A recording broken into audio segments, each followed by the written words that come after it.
शर्तों पर खुशी नहीं मिलती। सुख के पीछे लोग भागते रहते हैं, लेकिन सुख उनसे भी आगे दौड़ता है, कभी हाथ नहीं आता। क्या आपने कभी सोचा है कि ऐसा क्यों होता है? कभी कभी ज्ञानी पुरुषों से सलाह लेना अच्छा होता है, उनमें एक नई सोच मिलती है। ताओ के महान संत लाओ त्सो का सूत्र है, अगर आप जो हैं उसे स्वीकार कर लेते हैं तो आपके दुखी होने की कोई आशंका नहीं रहती। यह बड़ी अजीब बात मालूम होती है। ऐसा लगेगा जैसे मन को मारकर जीना पड़ेगा, उदासी छा जाएगी। लेकिन बात इतनी सी नहीं है, कहीं गहरी है। ओशो कहते हैं कि मुझे ऐसे लोग नहीं दिखते जो सचमुच खुश रखना चाहते हैं। ऐसा लगता है कि किसी को भी खुश रहने में रस नहीं है, क्योंकि लोग किसी क्षुद्र सी बात के लिए खुशी त्यागने को तैयार हैं। ईर्ष्या के लिए, अधिकार जमाने की भावना के लिए, क्रोध के लिए, नफरत के लिए। मगर वे खुशी की खातिर क्रोध और ईर्ष्या को छोड़ने के लिए तैयार नहीं हैं।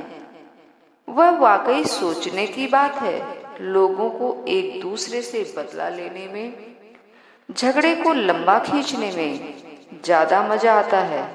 यह उनकी जिंदगी में जायका लाता है। असली बात तो यह है कि दूसरों को दुखी देखने में सबकी दिलचस्पी होती है। किसी का नुकसान हुआ, फजीहत हुई, कोई असफल हुआ तो ज्यादातर लोगों को बड़ा आनंद आता है।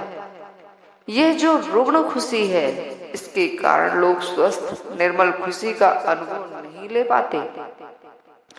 गौर कीजिए, लोग बातें तो करते हैं सुख की, लेकिन उनकी पूरी जीवन शैली से दुख ही पैदा होता है। फिर कैसा आश्चर्य कि आदमी को छोड़कर इस दुनिया में कोई दुखी नहीं है, जबकि दुख को बड़ी मेहनत से पैदा करना पड़ता है। वह अपने आप नहीं होता। आदमी बड़ा कलाकार है जिसने इस असंभव को संभव कर दिखाया।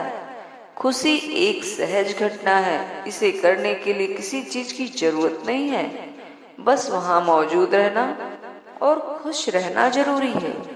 खुश यानी जो है उसे स्वीकार करना। लेकिन आप अपनी शर्तों और नियमों पर खुशी चाहते हैं। दरअसल आपको खुशी में कोई दिलचस्पी नहीं है, वरना आप उस पर शर्तें नहीं थोपते।